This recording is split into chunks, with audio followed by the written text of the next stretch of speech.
Hey guys, Prowl 1701 here, and today we're continuing talking about the special edition of Inferno. Part 4. We're on part 4 at the moment, and first off, let's talk about that cliffhanger. Part 4 of Inferno has one of the best cliffhangers in all of Doctor Who. We're talking top 10. Top 10 best cliffhangers ever in Doctor Who. I love this cliffhanger. There's just so much going on in it, and everything it's a perfect storm of awesomeness. It's directed well. The actors all do a good job, and the camera work is really good in it. I mean, John gets those wonderful lines about, you're about to unleash forces you can't possibly dream of, and of course I love his line about, listen to that, that's the sound of this planet screaming out its rage. I love that. That's one of the best lines in all of Doctor Who. And the fact there's so much going on that even though he's shouting that line, you can't hear him loudly because there's so much going on in the background. You have the alarm going from the drill. You have that automated voice doing the countdown to where John's having to shout to be heard over it. And it adds this sense of urgency to the cliffhanger so well. The camera work, when the Doctor first takes off his mask saying, hey, y'all need to shut everything down. And you got the Brigadier there in the background. When he realizes it's the Doctor, you see him grabbing his gun and pulling it out. I love the way they did that camera shot. So the Brigadier's right there pulling his gun out to draw to bear on the Doctor. And of course Stallman running over, shoot him now. And then Sutton interfering, the Doctor trying to run away but getting cornered and forced back into the main room. And Sutton again interfering so the Doctor can run. And then of course Stallman getting the gun and holding it on the Doctor while the whole time the countdown's going on. And the look on the guy playing Stallman's face, I love the guy playing Stallman. He is so good as Stallman. That look on his face that he just gets tells you everything you need to know. And then the fact, the countdown, when it gets to 1, it goes to the credits. You hear like the 3, 2, credits, and you hear 1. It's perfect. I love that cliffhanger. I just had to talk about that cliffhanger. It's amazing. I love exploring more of the alternate world. I think this is really the episode where I just fall in love with the alternate Liz. I really like how well Carolyn John plays alternate Liz here. Because she's stern, and she very much comes across as this militant type person, but you almost feel like maybe you can reason with her if you try hard enough, maybe. Nicholas Courtney looks like he's having a great time playing the brigade leader. I just get this sense that he's having so much fun with it. But of course he's playing it in that stern, militant way, which is perfect, and it's so different from our Brigadier that we're so used to. And I also wonder how much fun John Levine had playing this version of Benton, because Benton is so innocent and nice in the Prime universe, and almost naive, not quite, but almost. Whereas here he's so much harder and again more militant. I wonder how much fun John Levine had playing what's basically a different character, even though it's still Benton. It's just a different Benton. I actually like how John is trying to explain to Liz the situation, and even calling her Elizabeth. Because most of the time he just calls her Liz. He's like, listen, Elizabeth. I love how he actually called her by her full name there. That doesn't happen often, so I liked that. We, of course, get that brief little moment in the regular universe with Sir Keith trying to talk to Stallman about how he was going to the minister. I enjoyed that little exchange, just enough to kind of set up the potential sabotage to try to kill Sir Keith. And of course, seeing the advancement of Stallman's infection slowly creeping on him. I enjoyed the scene when the Doctor's being interrogated, but also when Stallman's there and he gets him to take off his left glove and it's wrapped in the bandages. I like that whole scene. It's acted and directed so well. Again, the effects, as I mentioned, the updated colorization is better than the original DVD release, although you can still tell it's not an original master. A few things give it away. The skin tones look off somehow. They're too bright. The faces sometimes look like they're glowing, and they don't look exactly right color-wise. It's one of those things, like when you see something that's almost human, but it's not human, and there's just something off about it that makes kind of the hairs on the back of your neck stand up. It doesn't quite make the hairs on the back of my neck stand up, but it looks off enough to where I can tell something's off. Same thing with some of the walls. some of the set design, some of the walls, there's like, I don't know if it's a color bleed or what it is, but they don't look quite natural. It's really the best way I can explain it. I really wish the masters for this story existed, but it looks good. It does look passable. So I'm going to stop here with part 4, and we're going to move on to part 5. So talking about part 5.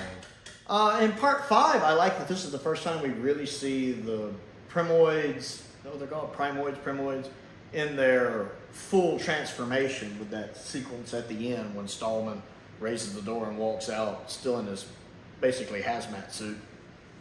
And when he takes the mask off, we see him looking, well, kind of like a green werewolf, old school werewolf. The makeup's pretty good for them, except for the teeth. The teeth look bad. That one shot when Benton fully transforms and he's just like, right at the camera, the teeth look fake. It's my biggest nitpick about the whole story. But other than that, I think it's a cool design. I love the fact that they love the heat the way they do. And the fact that they can infect you just by touching you the way they do with Benton. And the fact he transforms so rapidly because of the intense heat. Interestingly enough, the other technicians in there, whereas Stallman has his name on his little badge right here, it says Stallman.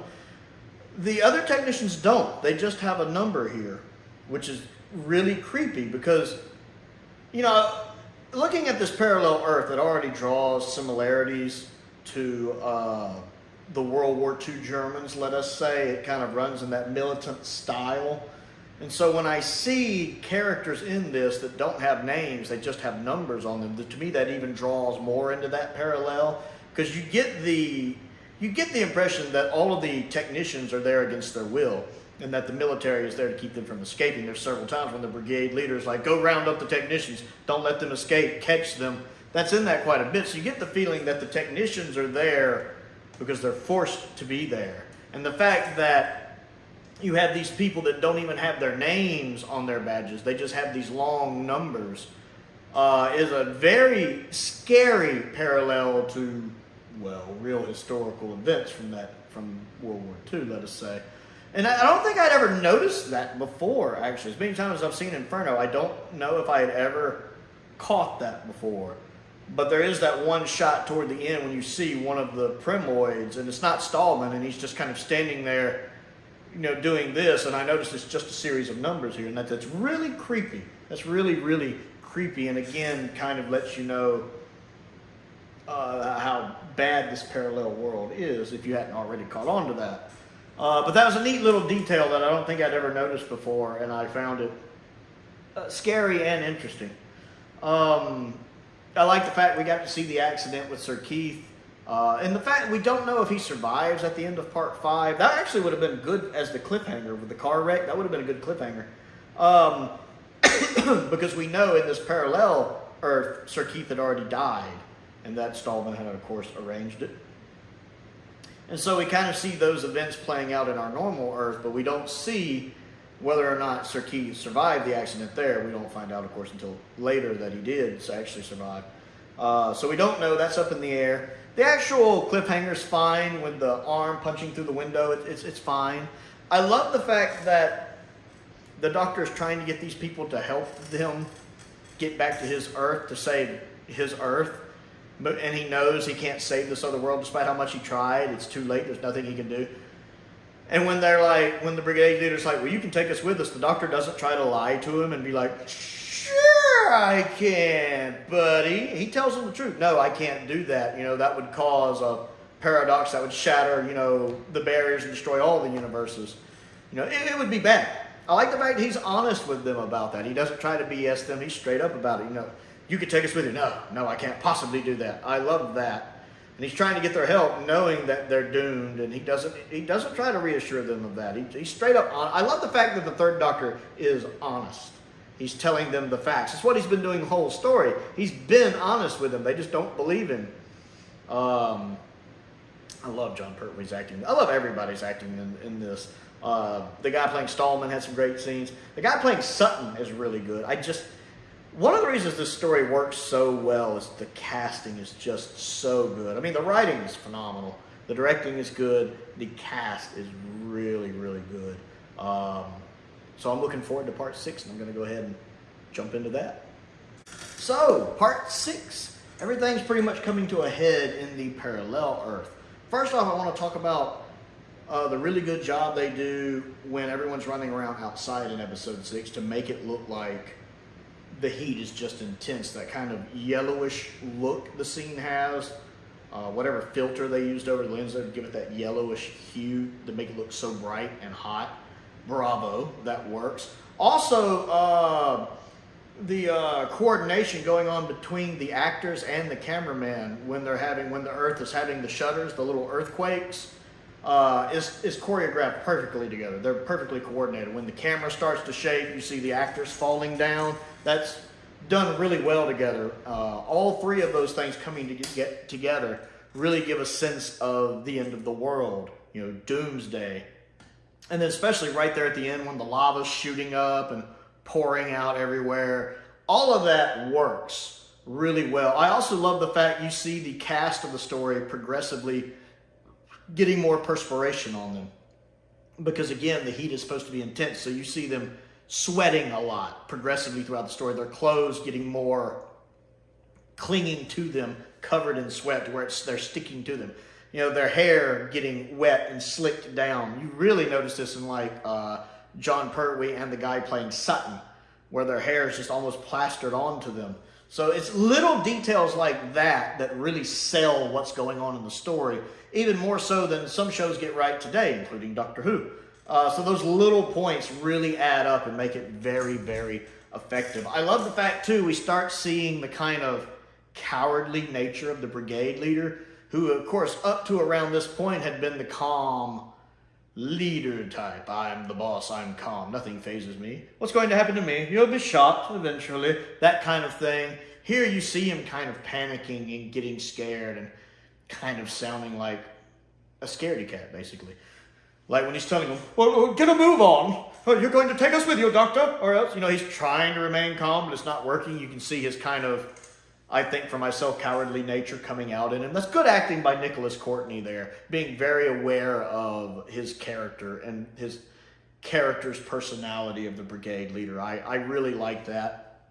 I continue to be impressed by Carolyn John as the alternate Liz. We do get a little moments back in the Prime universe with regular Liz, like we have that conversation between Liz and Sutton. Now, part of that could be in there for filler, just to pad out the episode a little bit. Another reason that it's good to have that in there is because it lets us know what's going on in the real universe, the Prime universe, I should say. So we haven't completely forgot about it. I do like that across the story arc, while a lot of it takes place in the alternate Earth, we're getting those little glimpses into the regular Doctor Who universe so we can keep up with what's going on there. Like Sir Keith being in the accident, the Brigadier trying to find out what's going on with Sir Keith. Sutton and Liz, Sutton wondering what's going on, Liz wondering what's up with the Doctor and staying in the garage in case he comes back. I enjoy that conversation between Liz and Sutton. The way Liz answers the questions, it's a great performance by Carolyn John. And then I enjoy when Benton goes in to see the Brigadier and he's like, I can't get Stallman to come, and Benton's just like, look here, Benton. I want you to bring him here. I don't care. Use your initiative. Carry him if you have to. I love the way Nicholas Courtney does that as the Brigadier. And then when Benton leaves, there's that little bit of a smile on Nicholas Courtney's face. I enjoy those little things. And then, of course, the conversation between the Brigadier and Stallman about Sir Keith. Again, it just keeps us up to date with what's going on in the Prime universe so we don't completely forget about it while we've mostly got our focus on the alternate universe, which again has a phenomenal cliffhanger with everything going on, everything building to a climax, the ground shaking, lava flowing, them telling him to get a move on, the Doctor I can't leave, everything's too unstable, shooting the brigade leader, to where we see that shot of, you see Petra scream, and then you get that shot of lava just coming towards the doorway. It's a phenomenal cliffhanger in a serial that's got a lot of phenomenal cliffhangers. It's really, really good. Everything coming to a head here in the alternate world. And I guess that'll finish up my thoughts on part 6. I'm going to go watch part 7 because it's so hard just not to watch every episode back to back. I love Inferno. And then I'll be back to talk about part 7 and the final story. Hey guys, and today we're going to finish up talking about part 7 of Inferno. It ends well with, of course, this episode taking place back in our Prime universe, back on, our Earth that we're used to seeing, with only the reprisal from episode 6 being in the alternate universe. And the Doctor being sidelined for a bit of the episode from the trip back, with, of course, the Brigadier and Liz having to take care of him. I forgot Liz is also a doctor, actually. And then, of course, seeing everything starting to go to pot in this universe, like we'd already seen in the other universe, and the Doctor waking up and having to frantically fix things. I really like Christopher Benjamin as Sir Keith. This is probably my favorite Christopher Benjamin role. I mean, I love him as Jago, of course, but I really like him as Sir Keith here. Sir Keith is just this cool guest character that you just root for. He strikes me as a good guy. He's really concerned. He strikes me as a bureaucrat who's actually very good at his job, cares about the people, wants to take the time and do it right. I really like him. Easily my favorite of Christopher's characters that he's played in Doctor Who. And of course, he's one of our wonderful actors who played in classic and modern Who, as he also appeared in The Unicorn and the Wasp. I like the scene when Stallman rushes everyone out of the room right before he transforms. Unlike the other Stallman who transformed the other scientists while they're unconscious, there's like, at least in my head canon, there's something in the regular Stallman, our Earth Stallman, that knows what's happening is bad. And I feel like just almost on a subconscious level, he gets the other scientists out of there so they're not exposed to what's about to happen. Right before he loses control, he shushes them out and then closes the door. Now, you could argue he's doing that because he doesn't want them to stop him. But I like to think, at least in my head canon, there's a part of him that doesn't want the other scientists to get hurt and maybe suffer his fate, even if it's on an almost subconscious level. And then that scene when he's putting his hands in the stuff and then putting it on his face is so well acted. I've talked before, I love the guy who plays Stallman. He's great. It's almost like an addiction. Like you can almost see that as an allegory for addiction, like someone who's addicted, to anything, to drugs, or even something like caffeine. I gotta have my caffeine. I will have withdrawals without my caffeine. The way he's putting his hand in there, even though he knows it's bad, he knows what's happening is wrong, but it's such a powerful urge, you can't control it. When you see him just rubbing it all over his face, and he's like, it's like almost like someone getting their fix. That's pretty cool. I actually think that's pretty neat. I like how they're able to stop Stallman easily in this universe compared to the alternate one, because it's just him basically transforming. I know there's that one, a couple others running around that are either died or running around and unconscious. But for the most part, at the end, it's just Stallman fully transformed instead of having the other technicians like in the other world. So they're able to shoot him and use the fire extinguisher on him and actually take him out relatively easier, which I think is cool. And it just shows how, as the Doctor says, maybe everything doesn't run parallel. Like when he learns Sir Keith is still alive. I actually like that there are differences in this world. I like the fact he manages to save the day with like more than 1 or 2 seconds on the clock. It's so anticlimactic when they, save everything at like 1 second left. I like the fact there's like 35 seconds left. The Doctor managed to fix the panel. I enjoyed that. It just seems a little more realistic to me. My one nitpick is there's a couple times in the whole story when the Doctor's up, running around high up on some of the parts where you climb up, the walkways, the gangways, whatever you call them. When he's fighting the half-transformed Primoids, and he just happens to find a fire extinguisher right there. There's not anywhere else. There just happens to be one hanging right there, conveniently, and it happens like twice. Which, I think one might be in the other universe and one in the regular universe. It just happens to be a fire extinguisher right there. It's a little plot convenience, I will admit, a little plot convenience. I like to think maybe a future version of the Doctor ended up there, realized where he was. He didn't want to interfere with events, realized where he was, and just, nonchalantly left a fire extinguisher there for his past third incarnation. I don't know. It's just my little fan theory in my head, and I like it because it just seems odd for it to randomly be there like that, and to only be there. Like you don't see any other line. It's just that one spot. And I love the ending scene when the Doctor's testing out the TARDIS. And he gets a little fed up with the Brigadier, and he's like, he calls him like a whatever, oaf idiot, you know, and then leaves.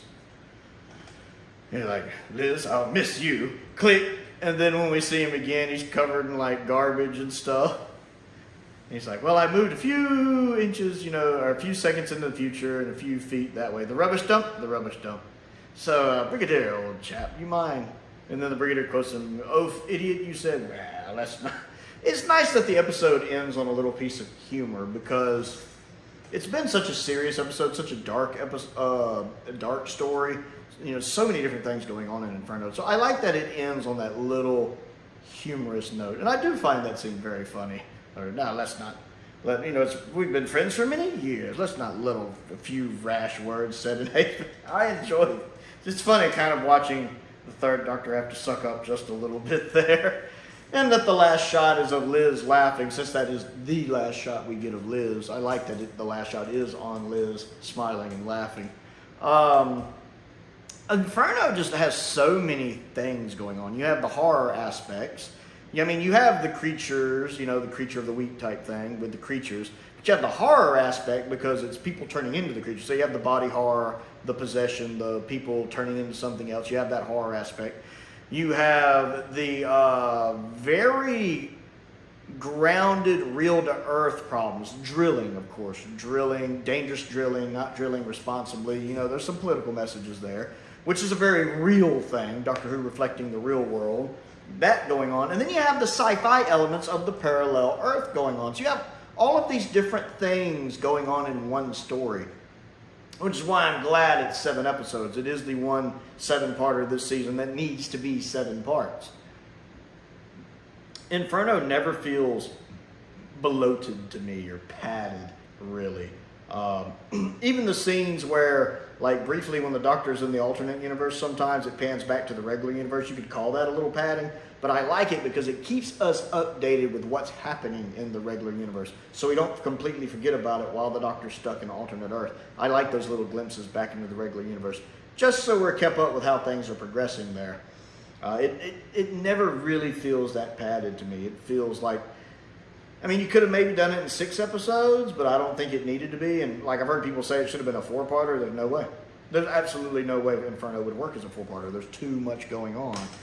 They came up with the parallel Earth to extend it to 7 parts, and it works brilliantly. And everyone looks like they're having a ball playing their alternate selves, especially Nicholas Courtney and Carolyn John. They look like they're having so much fun in the role. And I'm curious how much John Levine enjoyed playing that version of Benton. I don't know if I've ever really heard him talk about how much he enjoyed playing the alternate Benton. I would love to hear him talk about that.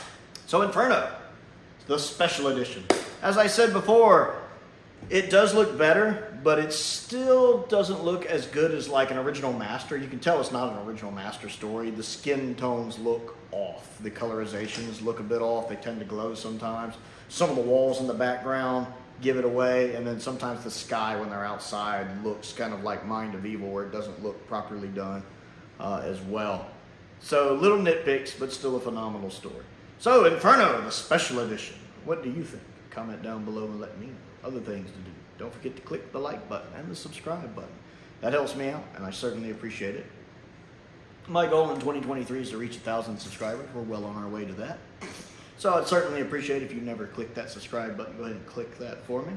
I also have some sinus trouble, apparently. I also have a Patreon. There is a link to that down in the description below. I want to give a shout out to some of my top tier patrons, Stephen Crane, Colin Coney, and Finn Perkins. I appreciate their support, as I do the support of all of my patrons. It does make a difference, and it's very much appreciated.